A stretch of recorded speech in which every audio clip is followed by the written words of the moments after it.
satisfação, a minha honra de poder participar desse evento, né, e parabenizar aqueles que projetaram e organizaram esse ciclo de debates, né, que eu considero que a programação ela é uma programação muito interessante e foi muito feliz tanto na escolha dos tópicos a serem abordados, quanto também na escolha dos expositores e debatedores. É claro que isso não se refere à minha pessoa, né, mas aos demais integrantes das mesas desse ciclo de debates.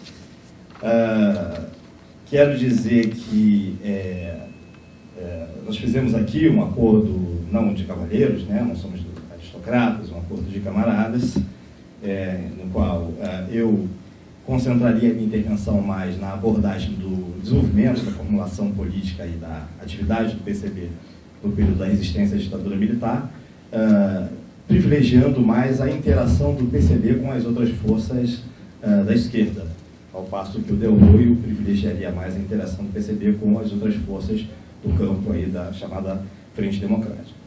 Quero dizer que a tarefa se torna, para mim, extremamente problemática e difícil de ser cumprida, considerando as presenças ilustres que nós temos nesse plenário aqui. Tanto ilustres pela sua importância, pela sua envergadura, né, pelo significado que tiveram na história do PCB, mas como pelo fato de que mantém uma relação muito direta com esses tópicos que serão abordados aqui, né? Falar da atividade política do PCB no período da resistência, no período de 65 a 79, que foi o marco cronológico delimitado aqui, na presença, por exemplo, de Anita Prestes, falar, por exemplo, das polêmicas travadas pelo PCB com os defensores das propostas de foco guerrilheiro, de resistência armada à ditadura, na presença de um estudioso do assunto como Miguel Urbano Rodrigues, é realmente uma tarefa bastante ingrata, bastante inglória. Por isso eu quero deixar muito claro que as considerações que eu vou fazer aqui, né, a narrativa que eu pretendo fazer aqui, ela tem apenas um significado, claro, de um olhar entre vários possíveis sobre esses processos que vão ser expostos aqui, e que, em momento algum, eu considero que essas colocações que eu vou fazer, elas possuem um valor, uma autoridade superior a de outras existentes ou, sobretudo, do registro memorialístico que pode ser feito por essas pessoas que estiveram pessoalmente envolvidas nesses processos. Bom, eu entendo que a atuação política do PCB no processo de resistência à ditadura militar, durante esses anos aí, que vão de 1965 a 1979, elas constituem um momento extremamente importante na história do PCB. Importante e, ao mesmo tempo, complexo e problemático, né? Já que podemos dizer, em linhas gerais, que a formulação política e a ação política que o PCB implementa nessa luta de resistência à ditadura são essencialmente vitoriosos no curso desse processo.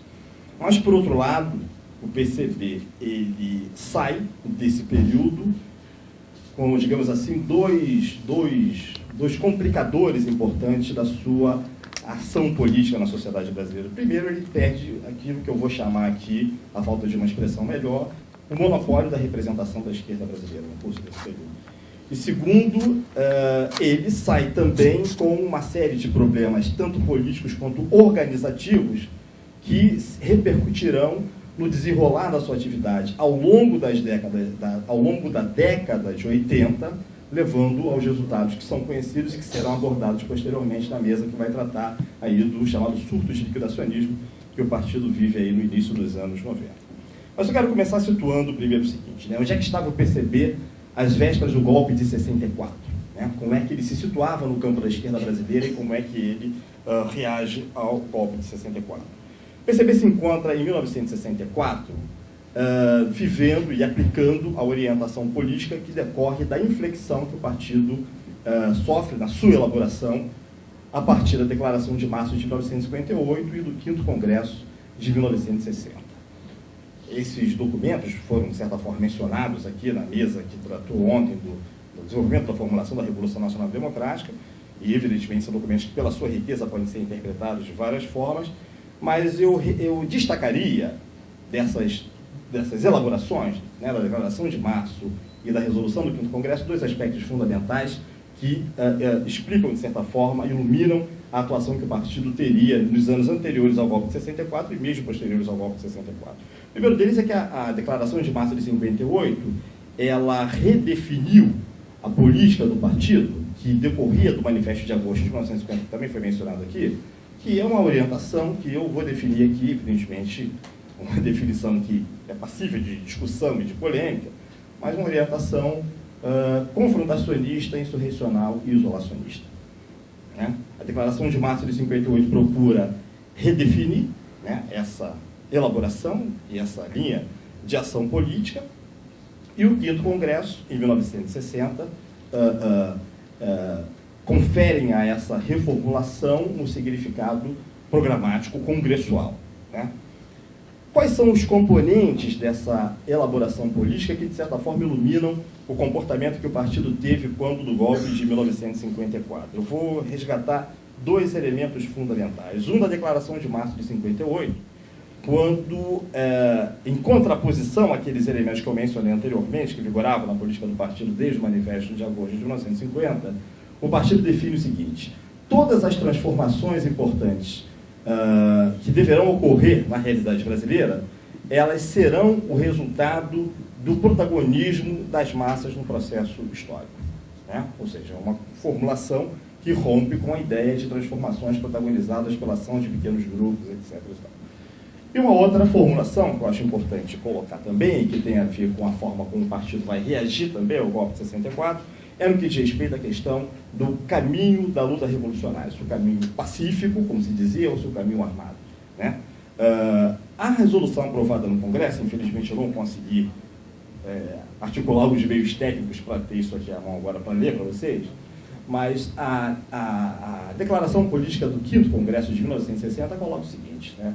O PCB considera que o caminho das transformações pacíficas, entendido aí, transformações pacíficas como aqueles que contornam a via da guerra civil, né, fundamentalmente, o caminho das transformações pacíficas é o que mais interessa ao povo brasileiro, é aquele no qual o partido investe as suas forças. No entanto, considera que se a resistência das classes dirigentes brasileiras impuser um caminho violento para a realização das tarefas revolucionárias, a responsabilidade pelos sofrimentos que isso viesse provocar ao povo brasileiro seria das próprias classes dominantes da sociedade brasileira. Então, eu quero dizer com isso que, diferentemente do que foi muito colocado no debate interno do PCB após o golpe de 64, e que também é reproduzido em grande medida com uma certa historiografia, eu quero colocar aqui o meu principal objeto de interpelação aqui é essa historiografia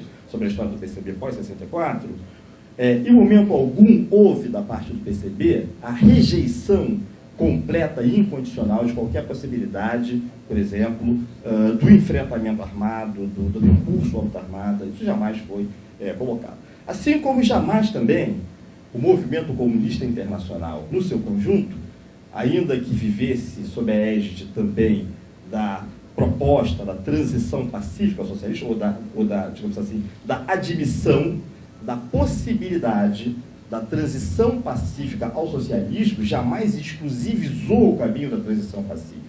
Jamais disse que a transição ao socialismo só aconteceria pela via pacífica. Né?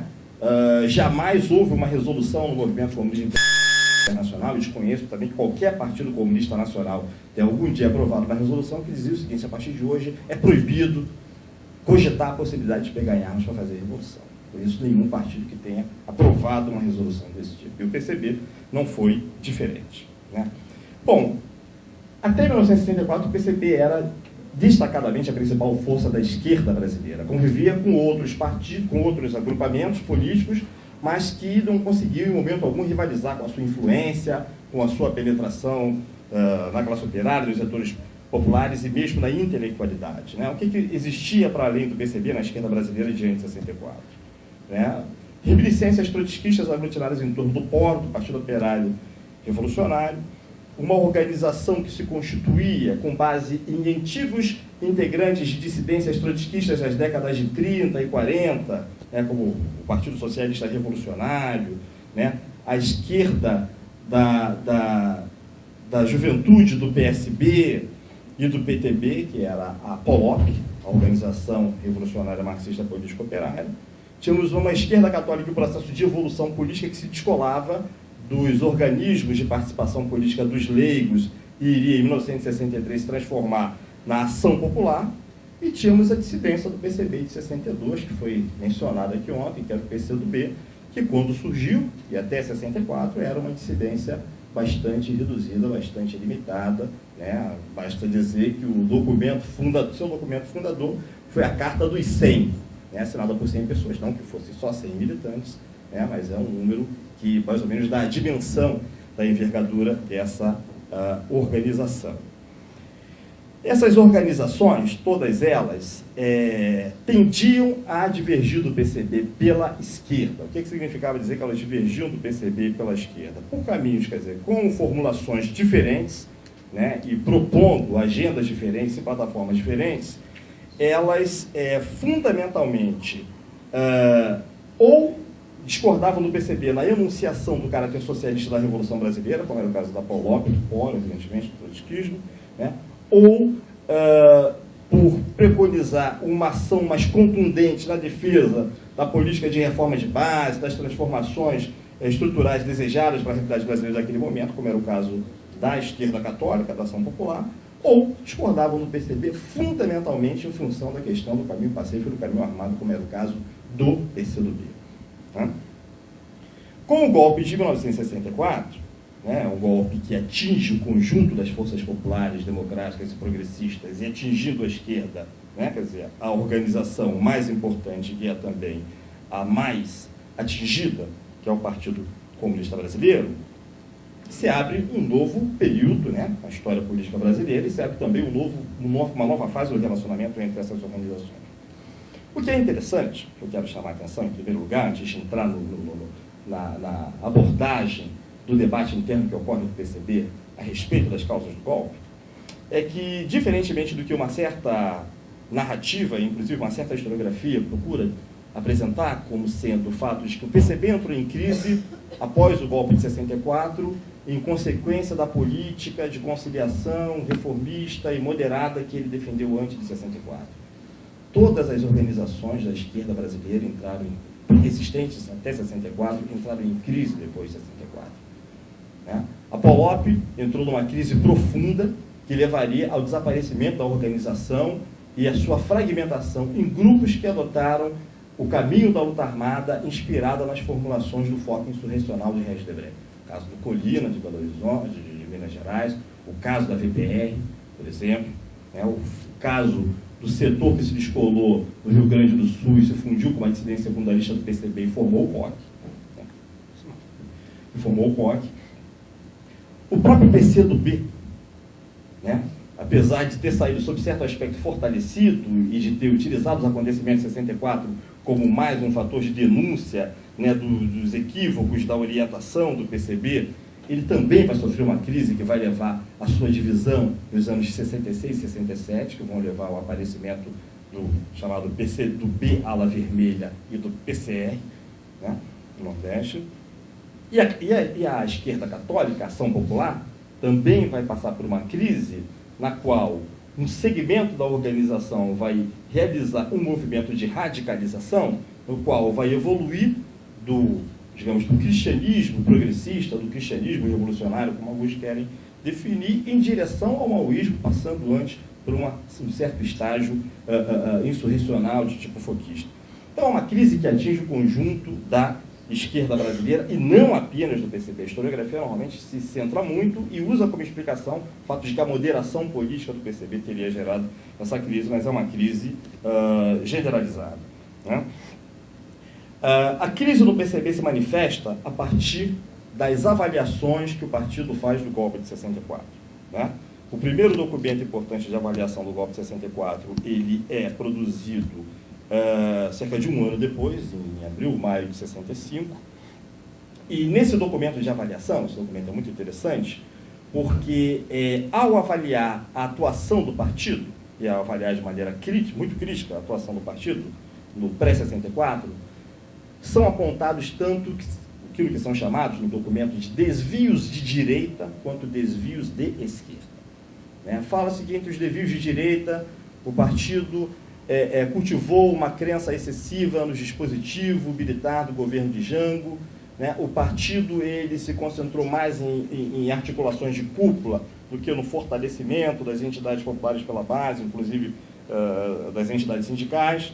Assim como também são criticados desvios de esquerda como o fato do partido ter adotado, muitas vezes, uma política, um discurso de confrontação, né? Muitas vezes ter adotado uma prática de agitação política que não correspondia à acumulação de forças e às reais possibilidades de intervenção do partido naquela conjuntura. No entanto, no debate interno que ocorre dentro do PCB, as correntes que vão interpelar a linha política do partido pela esquerda e que vão iniciar um movimento de ruptura com o PCB, vão destacar apenas os chamados desvios de direita, apenas os fatores, os elementos que estariam associados a essa leitura da atuação política do PCB antes do golpe, como sendo caracterizada pela conciliação e pela excessiva moderação política.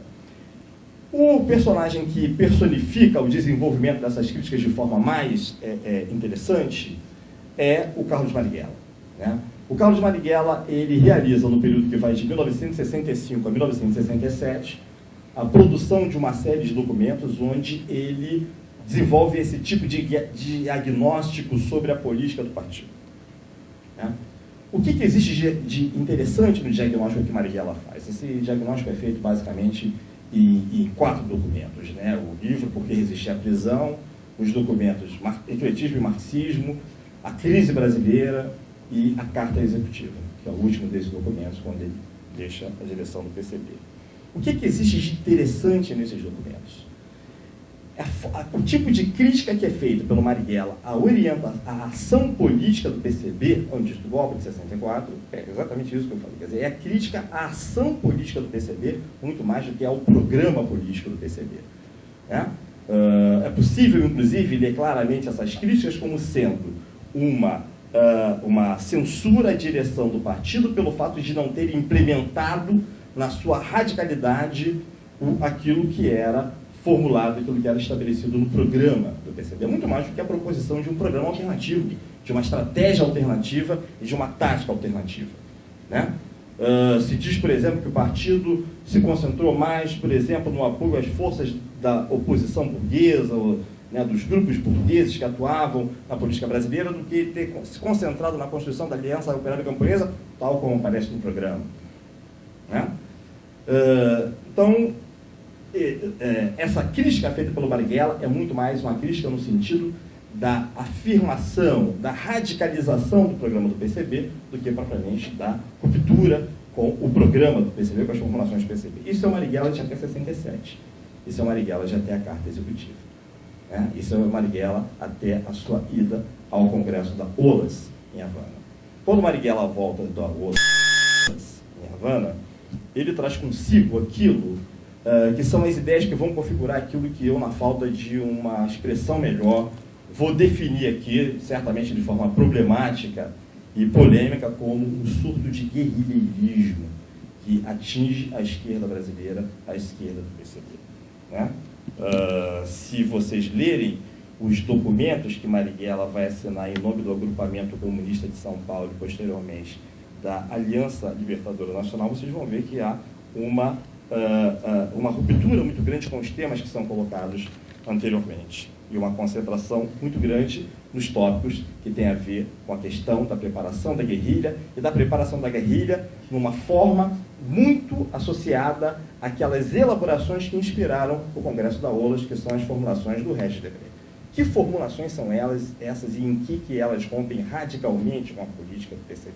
Eu vou reduzir essas formulações, que também a gente poderia fazer um seminário só para discutir isso, em 3 elementos fundamentais. Né? As 3 teses fundamentais do Regis Debray. A primeira delas é a seguinte: na América Latina subdesenvolvida, o cenário principal da luta revolucionária é o campo. A segunda formulação do Regis Debray. Né?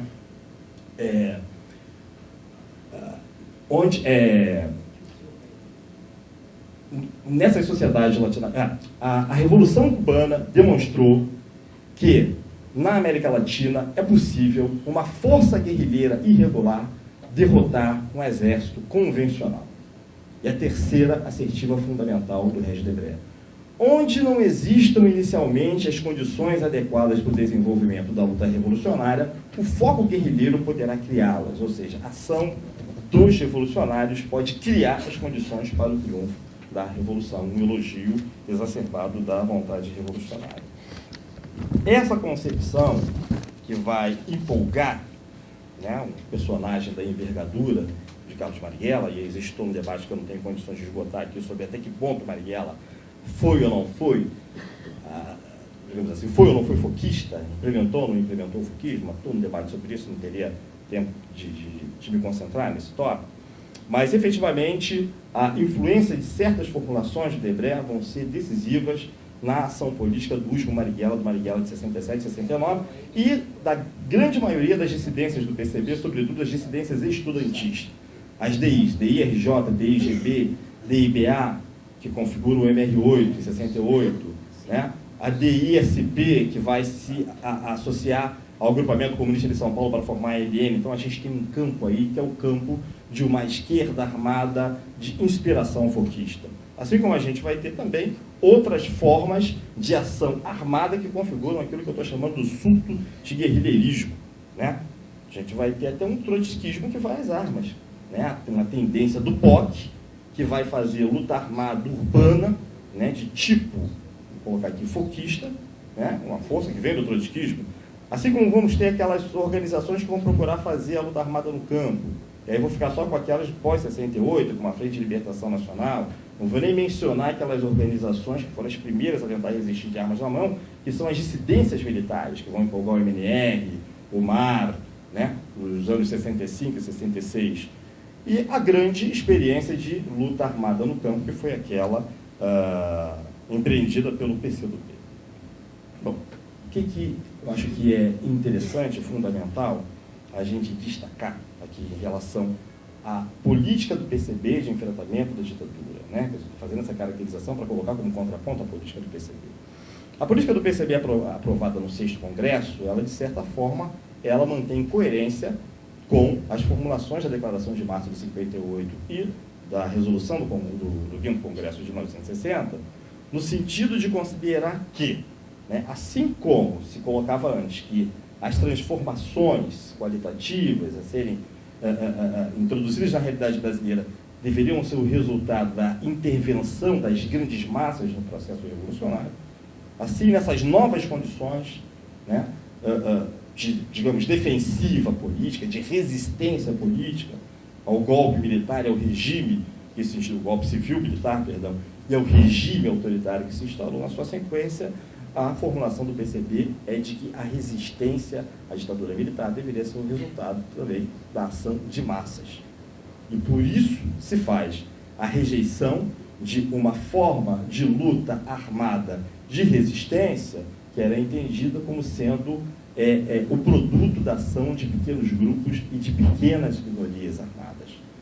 Vários documentos, vários artigos foram publicados na Voz Operária, tanto sob a forma de documentos assinados pela direção do partido, quanto artigos assinados por personalidades, em que se coloca claramente o seguinte: os comunistas eles rejeitam a participação nessa forma de luta armada, não porque tenham qualquer objeção de princípio à ideia da luta armada, mas pelo fato de considerarem que a luta armada deve ser protagonizada pelas grandes massas, pelo fato de considerar que a luta armada é a forma mais elevada de luta, né? E não uma forma de luta para ser travada nas condições, né, de defensiva política, vamos dizer assim.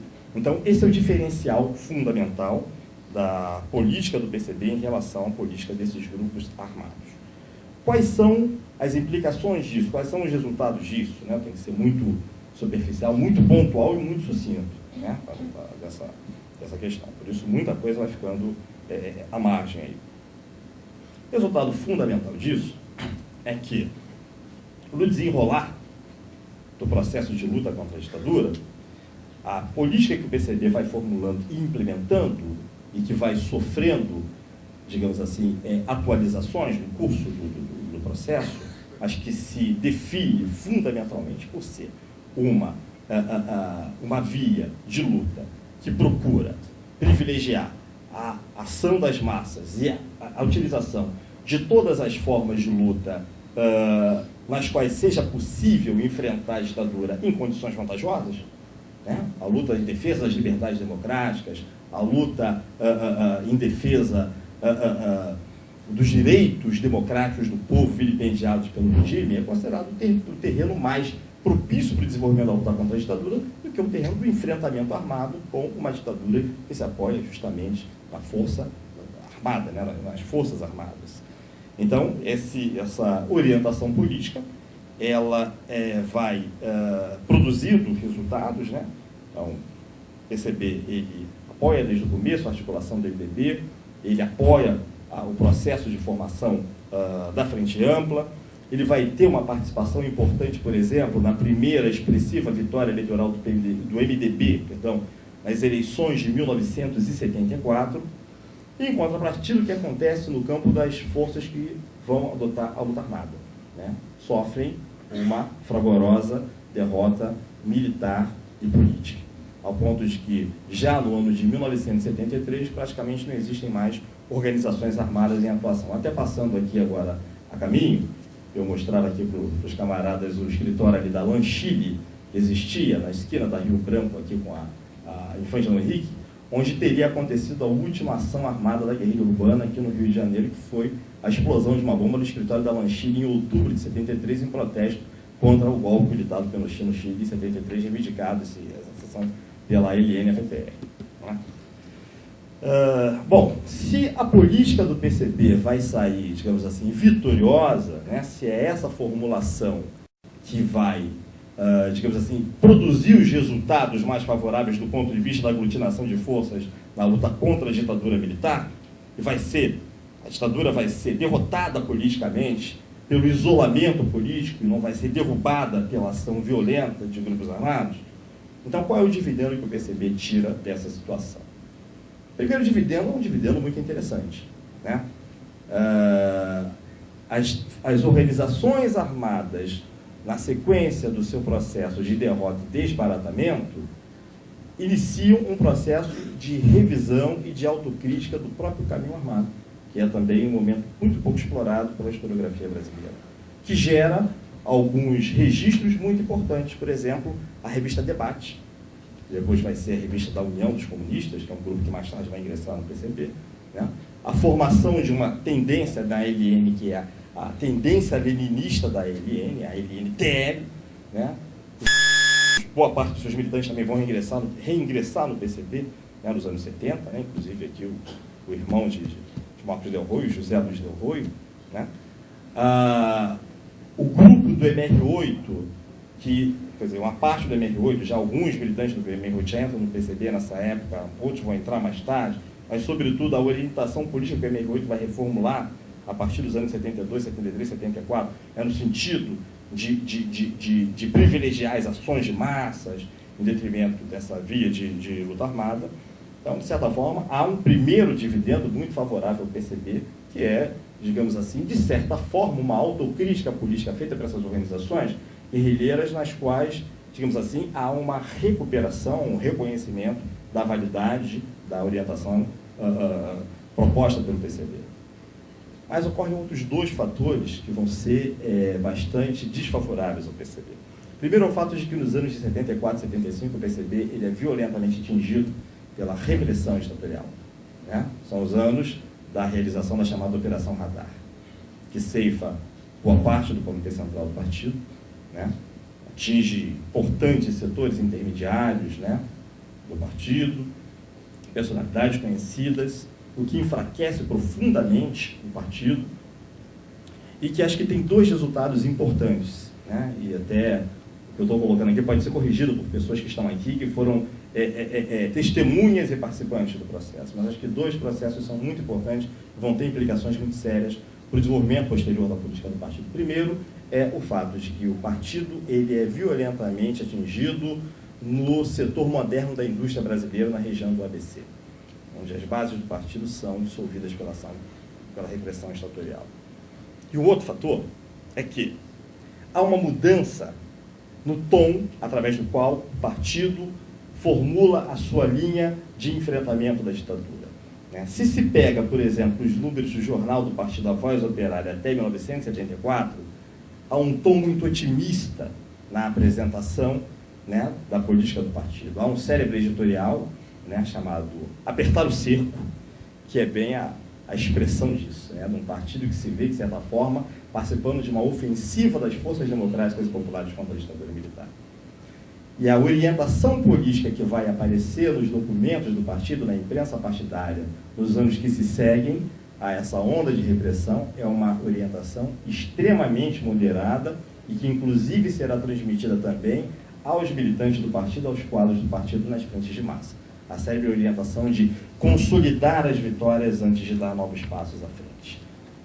Essa moderação política, combinada também com uma influência crescente de certas formulações que são realizadas na cúpula do partido, no sentido de conferir, também em função desses eventos que haviam acontecido, em função dessa onda repressiva que tinha acontecido recentemente, vão se fortalecendo formulações no sentido de conferir uma permanência cada vez maior à política de alianças do partido com as forças da oposição liberal, e a manutenção de uma linha de moderação na ação política, sobretudo nos setores que poderiam provocar, digamos, retaliações por parte do regime, vão, na minha opinião, concorrer para uma ação política do partido nos anos 80, muito marcadas por esses componentes, embora também vários outros componentes, vários outros fatores históricos não podem ser apontados aqui,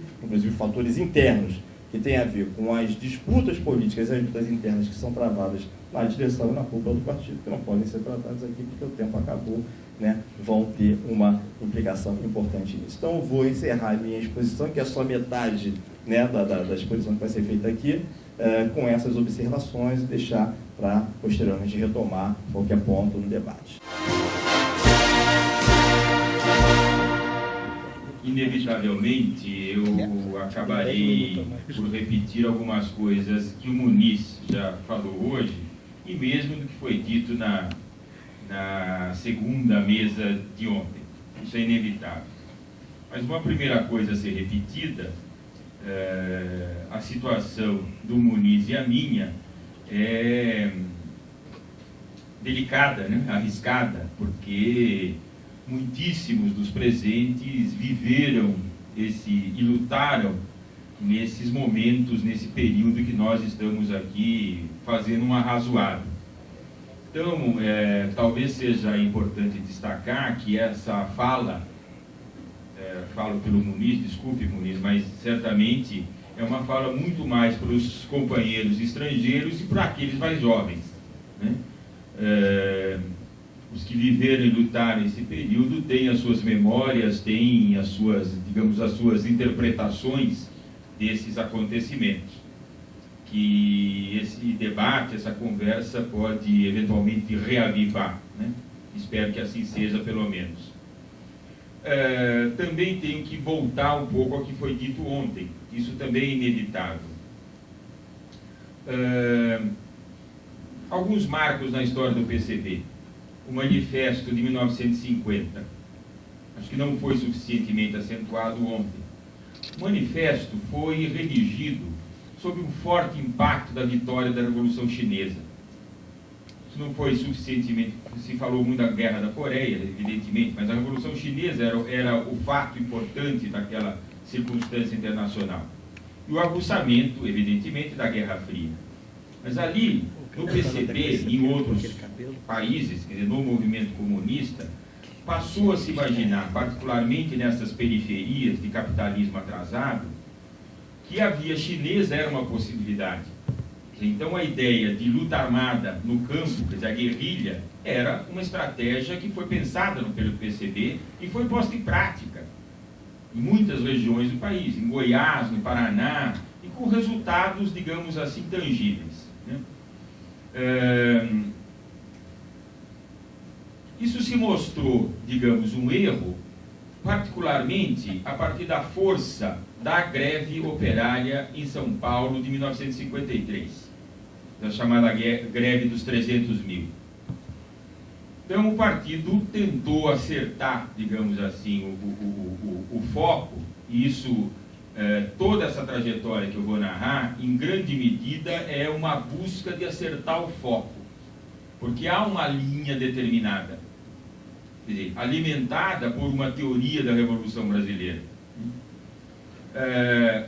O Congresso de 54 tenta acertar o foco, quer dizer, a prioridade passa a ser a unidade da classe operária. Daí, voltar a investir nos sindicatos operários e na unidade da classe operária significava uma aliança estreita com o Partido Trabalhista Brasileiro, que era o maior partido operário daquelas circunstâncias.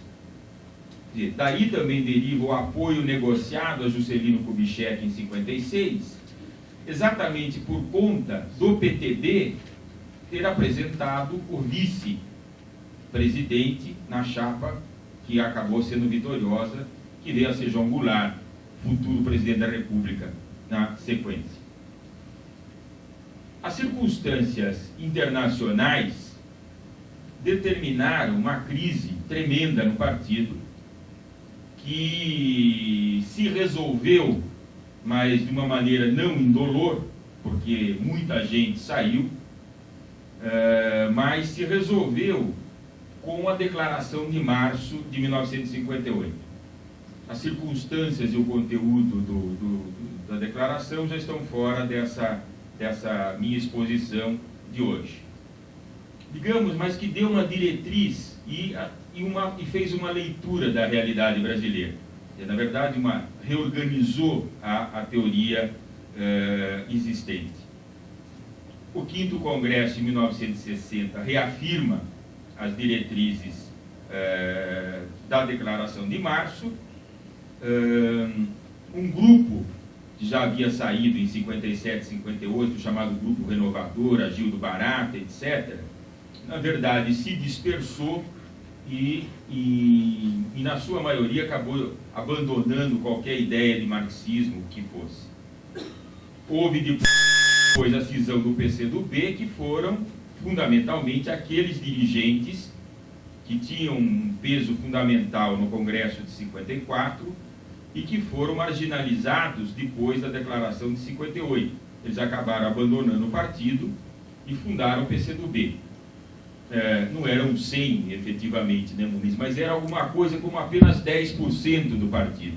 Não foi uma cisão muito relevante, né, naquela circunstância.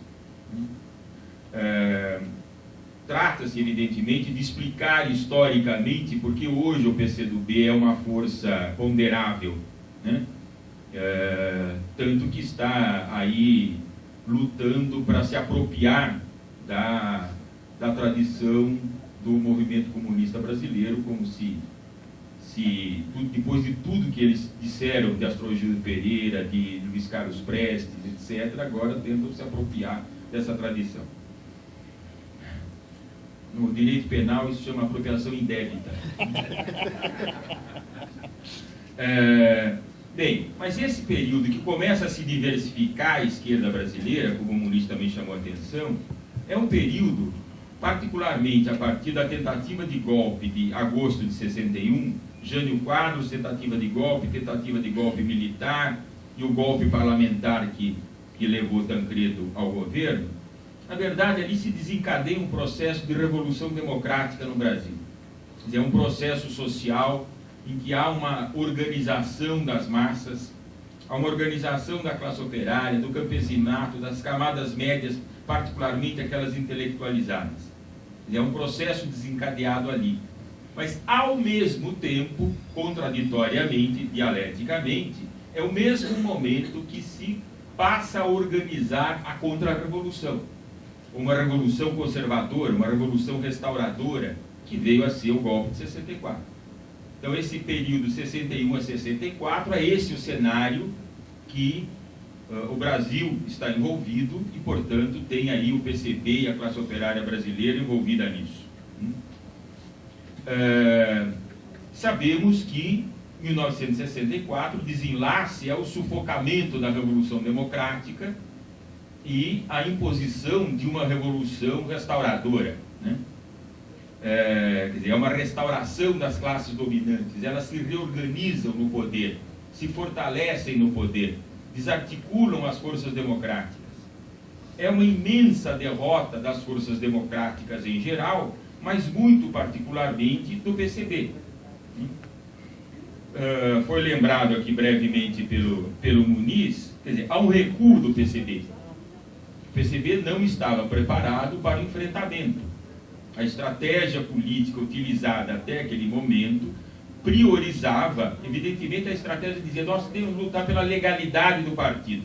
Se você está lutando pela legalidade do partido, seria meio contraditório você estar arrumando as armas, né? Então não dava, não batia isso. Quer dizer, a derrota, a vitória, se viesse, o avanço subsequente viria com um respaldo amplo de massas. Isso não houve em grau suficiente. Já estava num processo embrionário de organização, não só partidária, mas de organização das próprias massas, né? Era embrionário a movimentação no campo. Os sindicatos rurais, que o PCB estava investindo muito, quer dizer, em conflito político e ideológico com as ligas camponesas, mas, etc. Mas isso é também um elemento que não é do nosso tema hoje.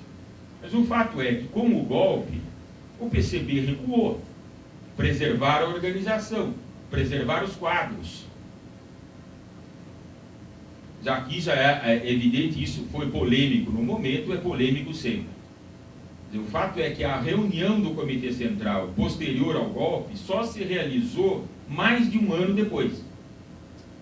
É claro que as conversas, as discussões em toda a estrutura partidária ocorreu nesse período, né?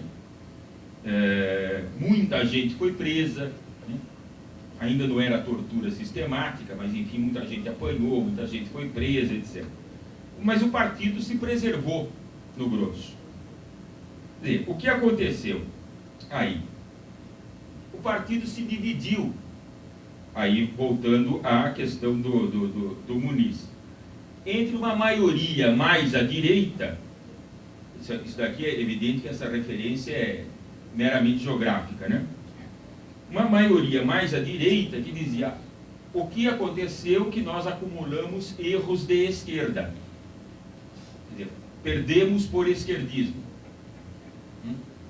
Uma minoria um tanto heterogênea, talvez não fosse tão heterogênea no momento, mas viria a ser logo depois, entendia exatamente ao contrário. Perdemos por erros de direita. É aquela questão, não preparamos as massas, deveríamos ter visto que o golpe viria e teríamos que resistir de uma maneira armada. Bom, essa discussão que se sabe, pelo menos em linhas gerais. Mas o fato é que esse deslocamento de foco à esquerda, dentro do partido, já havia ocorrido em 62, na Conferência de Organização de 62. Quer dizer, já havia uma mudança de foco em relação ao 5º Congresso. Quer dizer, se foi ligeiramente para a esquerda, em 62. Então, essa maioria que depois falou, é que depois de 62 nós nos colocamos excessivamente à esquerda, e em vez de dar sustentação ao João Goulart, nós ajudamos a sabotá-lo. Bem, agora, a derrota do PCB, gravíssima também, não foi só ou meramente política, foi ideológica. Quer dizer, toda a visão de teoria da Revolução Brasileira que o PCB amadurecia foi colocada em xeque. Tudo foi contestado, pela direita e pela esquerda. Quer dizer, o PCB e a formulação que o PCB desenvolvia foi bombardeada. E isso aconteceu ainda no campo, digamos, intelectual e até universitário, por todo o decorrer dos anos 70. Então, aquela formulação, digamos, que quem apresentava de uma maneira mais pronta, embora não dissesse lá, olha, eu sou do PCB, era o general Nelson Werneck Sodré. Quais eram as questões que foram mais questionadas da formulação do PCB? Uma da questão da burguesia nacional, né? É bom que se esclareça, e o documento do Congresso número 6 de 67 esclarece isso perfeitamente. Nunca falamos que existe uma burguesia brasileira com interesses econômicos contraditórios com o capital imperialista. Nunca. Não é dito isso. Mas pode acontecer que setores burgueses, momentaneamente, por questões políticas, possam entrar em contradição com o imperialismo. Esses serão nossos aliados. Então a aliança é política e não tem raízes econômicas. O PCB nunca disse isso. Nunca disse isso. Então, se esclareça essa questão. O nacional é uma questão político-ideológica, não é econômica. Não é econômica. Não, nunca se pensou nessa coisa da contradição, não se caiu nesse... Quer dizer, se caiu porque é um pouco um senso comum. Lembrar que a tese do Fernando Henrique Cardoso, de 63, é voltada contra o PCB. E já mostrava isso. Não, o empresariado brasileiro ele já tem vínculo com os estrangeiros faz tempo. Não existe essa coisa de uma burguesia nacional economicamente autônoma e que queira dirigir um processo revolucionário. Mas isso foi uma ilusão sempre. Quer dizer, é tão ingênuo pensar isso que duvido que o Comitê Central do PCB pensasse assim. Tão ingênuo que é. Bom, mas enfim, isso foi batido por tudo quanto é canto. A outra questão é a dos chamados restos feudais, se teria havido ou não feudalismo no Brasil. Não vou entrar nessa discussão. Para mim, houve. Para mim, houve. Eu sei que eu sou minoria, não, mas eu costumo ser minoria, né? Não vou entrar nessa questão. O problema é um outro. O problema é que há o monopólio da terra. O monopólio da propriedade da terra é uma realidade que sempre existiu no Brasil e continua existindo. Se aquilo que o PCB chamava de latifúndio feudal, hoje nós chamamos de agrobusiness, interessa pouco, porque continua sendo a mesma coisa. O problema é a questão do monopólio da terra. O monopólio da propriedade da terra. É essa a questão. Tanto que em 67, no Congresso 67, o PCB já não usa mais os restos feudais, tinha queimado a coisa, né? Mas insiste na questão do monopólio da propriedade da terra. Bom, enfim, a derrota foi ideológica também. Contribuiu muito com isso um militante importante do PCB, Caio Prado Júnior, naquele livro A Revolução Brasileira, que ele também critica esses dois argumentos. Lembrar que aquele livro foi premiado na época, né? Ganhou o Chucapato, né? E foi um livro lido pela direita e pela esquerda, né? Quer dizer, ele foi aplaudido pela direita e pela esquerda. Há uma resposta sensacional do Paulo Cavalcanti a esse livro, né? Quer dizer, fez parte do debate, né, naquela ocasião. Bem, para mim esse livro do Caio Prado é reformista, claramente reformista. Mas também é uma opinião minha e isso também é polêmico, né? Bem, mas mesmo assim o PCB participou da resistência. Participou da resistência. Continua atuando nos sindicatos, no movimento estudantil, onde essas cisões e esses debates que o Muniz se referiu eram muito intensas, né? Onde era mais intenso isso. Importantíssimo destacar a resistência cultural. Dentro da resistência cultural, mais importante ainda é destacar a editora Civilização Brasileira e a revista Civilização Brasileira, com Enio Silveira, que era do PCB, mas era uma revista que refletia todo esse debate da esquerda. Não podia ser uma revista do PCB, né? Era uma revista de toda essa polêmica que girava no mundo das esquerdas, né? Naquele momento. Veja que o cenário internacional era da maior complexidade também. Ainda existia a incidência forte da Revolução Cubana, as guerrilhas na América Latina, a Revolução Cultural na China. Era um momento de grande efervescência, né? A contestação cultural juvenil na Europa, nos Estados Unidos, etc. Do ponto de vista interno, o PCB se faz ouvir, né, pela Voz Operária, que é o jornal da história da resistência contra a ditadura, é a Voz Operária. Essa a imprensa da resistência, é a Voz Operária. Isso é fundamental. Agora, na prática política cotidiana, se o PCB pensava em acumular forças sociais e fazer alianças políticas amplas para derrotar o inimigo principal e visível, a ditadura militar. Um problema dos nossos jovens de hoje, pensando mais genericamente, e uma coisa que eles sentem algum tipo de inveja dos mais velhos, é isso, né? Ah, vocês sabiam quem era o inimigo. Quer dizer, nós vivemos num mundo horroroso e não sabemos aonde está exatamente o inimigo. Estou falando com o professor agora, né? Alguns outros professores aqui devem viver perguntas e angústias semelhantes dos jovens, né? Nós tínhamos, pelo menos, o inimigo é aquele ali. Então, o PCB atuou muito no MDB. Na Frente Ampla, que foi aquele organismo de personalidades políticas caídas em desgraça depois do golpe de 64, né? Incluía Lacerda, Juscelino Kubitschek, João Goulart.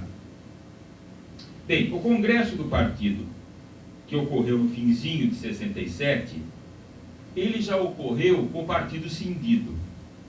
Quer dizer, essas organizações que o Muniz fez referência já estavam praticamente fora do partido. Só que essa cisão, que foi múltipla e heterogênea, é uma pergunta que se faz: por que se fragmentou? Em certo momento havia uma vertente interna que se falava corrente revolucionária, mas ela saiu toda fragmentada. Saiu a LN, saiu o PCBR, MR8, o POC, né? Saiu toda fragmentada. Só que essa cisão múltipla foi muito maior que aquela do PCdoB, né, em 61, 62. Quer dizer, aí, especulativo, mas cerca de 40% do partido saiu. Foi um golpe feroz. E reagindo a esse ambiente, é possível, e é uma acusação já de momento, não é uma questão de perspectiva histórica, esse congresso talvez tenha ido, digamos, um pouco demais à direita, né? Quer dizer, veja um movimentozinho assim, um pouco à direita, um pouco à esquerda, né? Sempre procurando o foco correto. Está mantida a teoria da Revolução Brasileira, quer dizer, nacional e democrática, como foi discutida ontem aqui, mas se coloca como prioridade essencial, e essa é uma mudança imposta pela ditadura, o cerne da questão passa a ser a questão da democracia. A necessidade da instauração de uma democracia, das liberdades democráticas, das liberdades públicas, etc. Da liberdade de organização. Bem, já no ano seguinte, há uma tentativa, quer dizer, já novamente o partido, já há uma nova procura de foco. Se percebeu que foi muito à direita, então vamos torcer um pouquinho para a esquerda. Então, parto isso de uma declaração do próprio Prestes. Ele diz, logo depois do congresso, o 6º congresso, tive consciência de que aquele congresso tinha ido muito à direita, né? Então havia necessidade de um deslocamento mais à esquerda nisso daí. Então se recompõe. Estou simplificando demais para ficar mais ou menos clara a trajetória, né, do partido nesse período todo. No final de 68, já se desencadeia a repressão maior contra o movimento de massa e contra o movimento cultural, que continuava em ascensão depois de 64, o corte vem com o ato institucional número 5. e logo depois a junta militar e a indicação do general Médici para a presidência da República. Esse é o período, digamos assim, mais obscuro da ditadura militar brasileira. Esse período Médici, do AI-5, com os órgãos de repressão com as mãos soltas para prender e torturar, o partido entende que a ditadura militar brasileira vivia um processo de fascistização. Em vários documentos a partir de então utiliza-se essa expressão, ditadura militar fascista. Claro que isso também é muito polêmico, né? Quer dizer, era fascismo? Não quero fazer uma discussão acadêmica, né?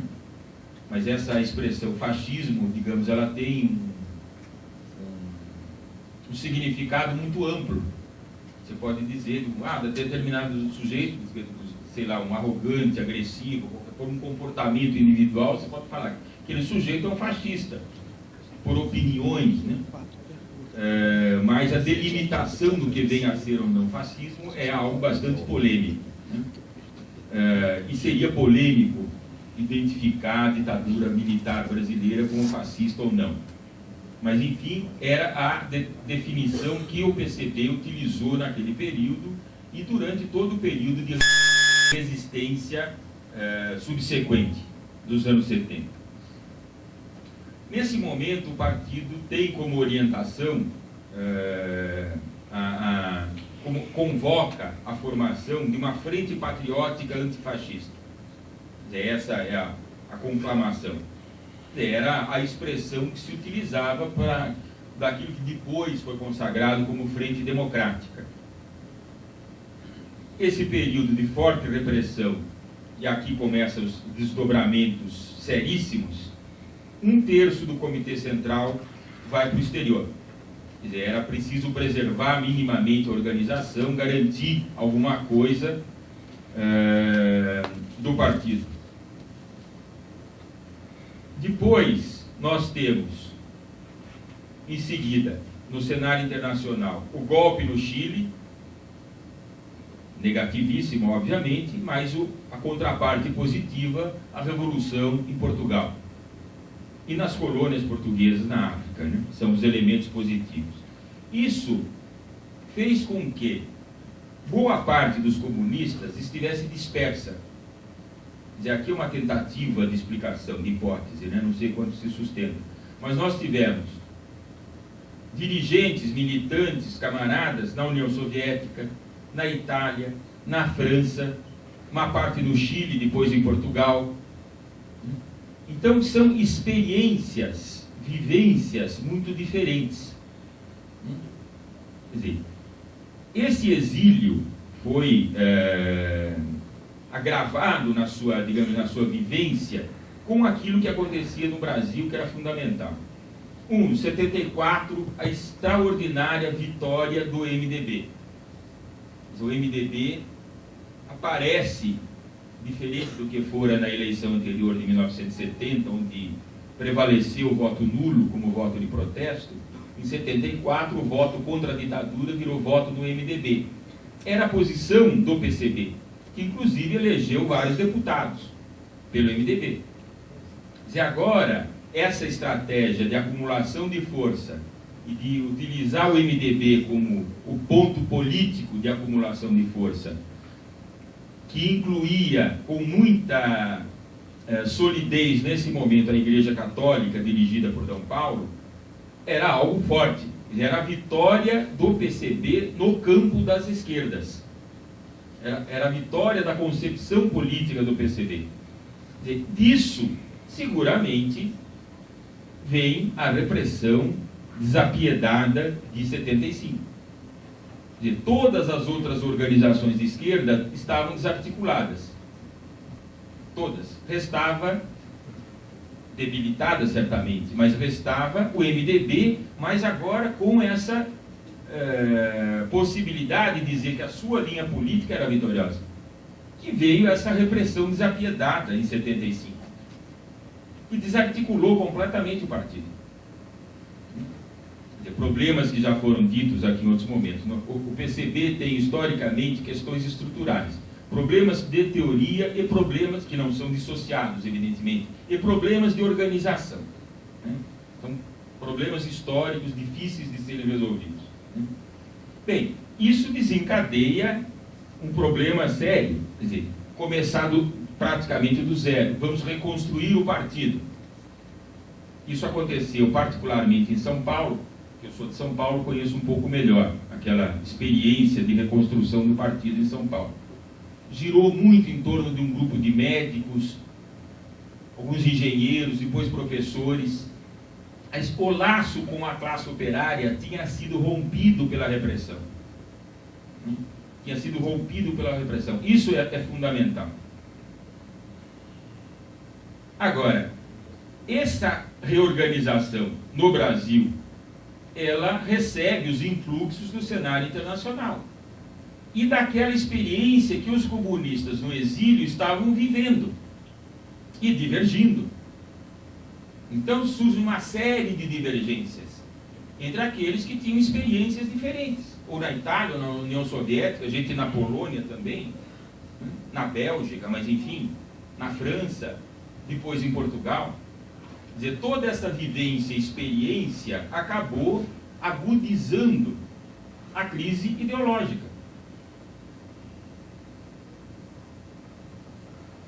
Isso ocorre, terminando, no momento que eclode o movimento operário no ABC. Mas não só isso, é bom lembrar que quase na mesma época há uma eclosão do movimento do proletariado agrícola em Pernambuco, uma greve dos canavieiros importantíssima naquela época, né? Mas são coisas que não se juntam. A dimensão do Brasil frequentemente atrapalha, né? Agora, o partido perdido na crise ideológica e desorganizado não teve como se propor a essa classe operária. Quer dizer, o descolamento da classe já tinha acontecido. No momento que ocorre a anistia, agosto de 1979, o retorno da grande maioria dos exilados agrava as divergências. Quer dizer, aí nós começamos um período, que vai ser discutido na sequência, de uma gravíssima crise orgânica do PCB. Quer dizer, são uma década, digamos assim, de luta interna autofágica. Quer dizer, o partido vivia por si mesmo, né, em plena autofagia. E não tinha, ou tinha cada vez menos relação com a classe operária. Então ficou o campo todo aberto, né, todo aberto para a fundação e o crescimento do PT, com todos os problemas, né? Não é o caso de falar aqui agora, que o PT, digamos assim, na sua história, traz congenitamente e que estão se mostrando de uma maneira clara nessa década de governo, né? Quer dizer, em que se muda nada no país, né? Ou as coisas mudam para ficar iguaizinhas, né? Então, um pouco essa a exposição que eu queria fazer. Quer dizer, esse período de 75 a 79 é crucial. Quer dizer, a repressão desarticulou o partido.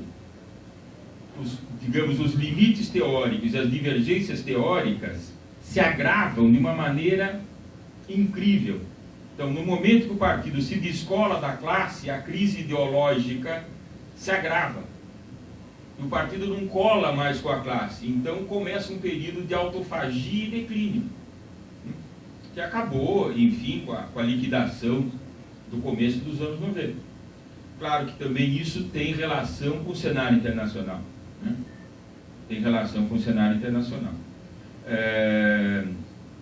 Não é nem o caso de dizer quais são as tendências principais que se formam nesse momento. Ontem foi lembrado aqui o livro do Zé Antônio Segato sobre a crise lá de 57, 58. Há aquele grupo que se dizia, né, oficialmente se gostava de chamar de renovador, né? Quer dizer, a influência do eurocomunismo, da formulação do Partido Comunista Italiano era muito forte nesse grupo, né? havia gente de uma formação, digamos assim, à la francesa, muito forte, porque é evidente que a tradição histórica do marxismo brasileiro é muito francesa, é soviética e francesa, né? O Mota vai chiar e vai dizer que não é bem verdade, mas é, né? As pessoas liam francês, era isso, né? Não é o caso hoje também. Mas, enfim, era bastante isso que acontecia. E essas experiências traumáticas do Chile, particularmente, e essa experiência, pelo menos durante certo tempo, muito alvissareira da Revolução dos Cravos, nos influenciou muito. Afinal, o Chile e Portugal são muito próximos de nós, né? E esse ambiente aqui gerou o que veio a década seguinte. Todos os problemas que veio na década seguinte. A dificuldade de se sanar essa crise ideológica, de se, digamos, se reinventar o Partido Comunista numa perspectiva efetivamente revolucionária e que se vinculasse novamente à classe operária. Isso não foi possível, né? A história mostra isso. Então, enfim, era isso que eu tinha a dizer a vocês. Seguramente tem muito de polêmica.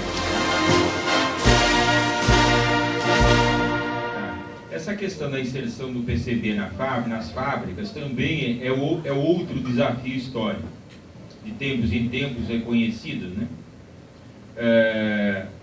O PCB teve uma grande inserção nas fábricas em 45, 46, no tempo da legalidade, inclusive formando conselhos de fábrica. Isso,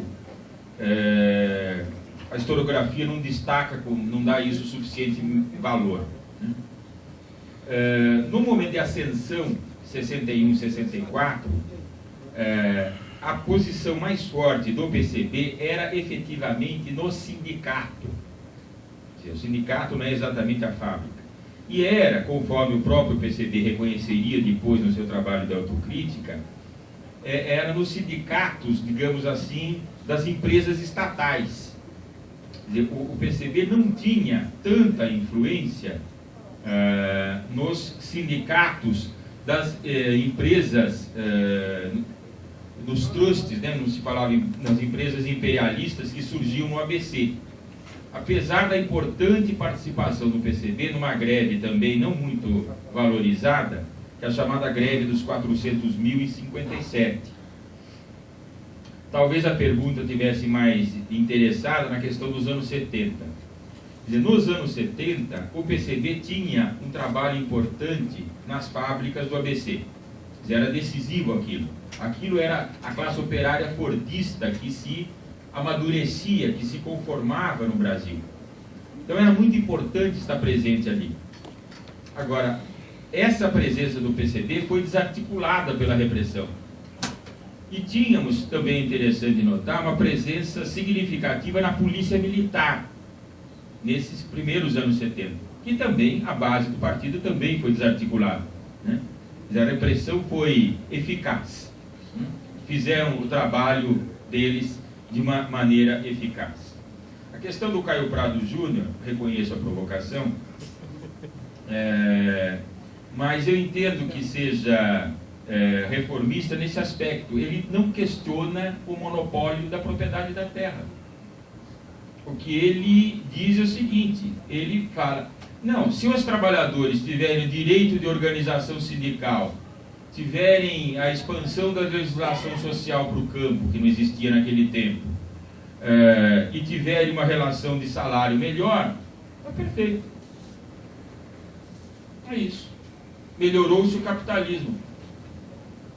Não tem estratégia revolucionária. É esse o programa da Revolução Brasileira. Leia o capítulo desse livro, chama O Programa da Revolução Brasileira. É isso. Ampliação, diríamos hoje, ampliação do Estatuto da Cidadania. Ampliação do Estatuto da Cidadania. Não passa disso. Não há nenhuma perspectiva de luta pelo socialismo, de poder operário, de tomada do poder. Não existe. São isso. Reformas sociais, reformas na legislação. É isso. Ele diz, bom, se o latifúndio for mesmo improdutivo, ele vai se quebrar. e aí vai aparecer a pequena propriedade. Agora, se ele se desenvolver e virar uma grande indústria, nós teremos um proletariado com condições, com direitos sociais, com direitos sindicais e lutar por melhores salários e condições de vida. Essa é a revolução. Na perspectiva do Caio Prado Júnior, não existe na história do Brasil algo que se chame revolução burguesa. Na perspectiva do Caio Prado Júnior, o capitalismo no Brasil é um processo que se desenvolve desde que o Pedro Álvares Cabral chegou aqui. E continua se desenvolvendo, não sei até quando. Porque não há nenhum momento em que se conceba a ruptura. Então, o livro que se chama Revolução Brasileira, e tem um capítulo chamado Programa da Revolução Brasileira, não tem nenhuma perspectiva revolucionária. Essa leitura que eu faço do livro, né? Como eu disse, na época ele foi lido pela direita e pela esquerda, porque tinha gente que falava, oba, se não tem burguesia nacional, já existe a dominação imperialista, a dominação burguesa está aí mesmo, vamos para a Revolução Socialista. E vamos para a luta armada. O guerrilheirismo se utilizou muito do livro do Caio Prado, né? Mas se fazendo uma leitura em perspectiva é outra coisa. E de outros livros dele também, né? Claro. Não basta esse.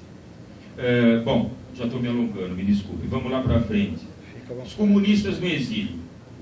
Seguramente os comunistas brasileiros exilados não foram um número tão grande, imagina-se que cerca de 2.000, participaram em todos os países que estiveram na luta de resistência. Quer dizer, muito particularmente nesse período da ditadura militar fascista, se faziam comitês de denúncia à tortura, campanhas pela anistia. Isso foi feito com grande intensidade e nesses países que eu citei.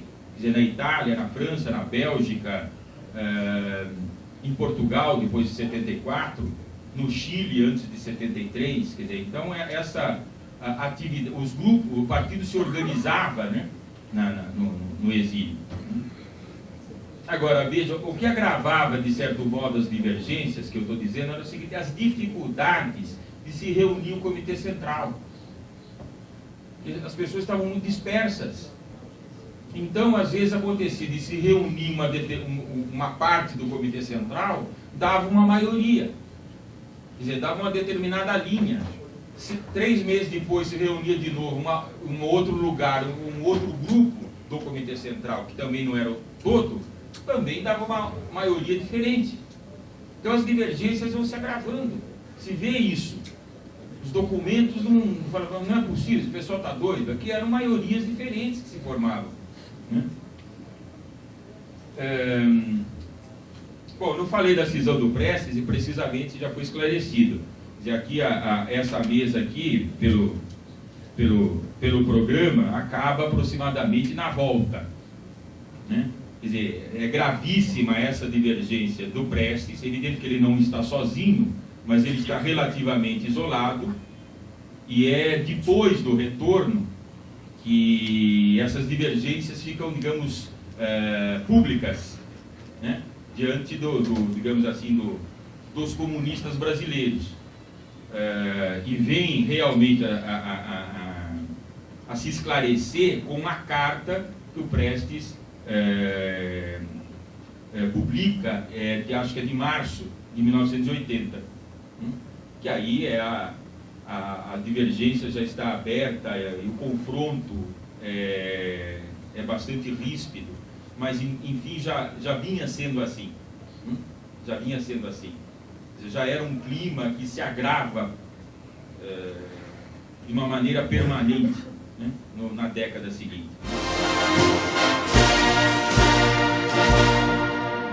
A primeira é essa dos dissidentes do PCdoB, né? Se eles saíram por vontade própria ou se eles foram expulsos. Os registros que eu consegui encontrar até agora dão conta da expulsão do João Amazonas. Eu encontrei documento do Novos Rumos informando sobre a expulsão do João Amazonas.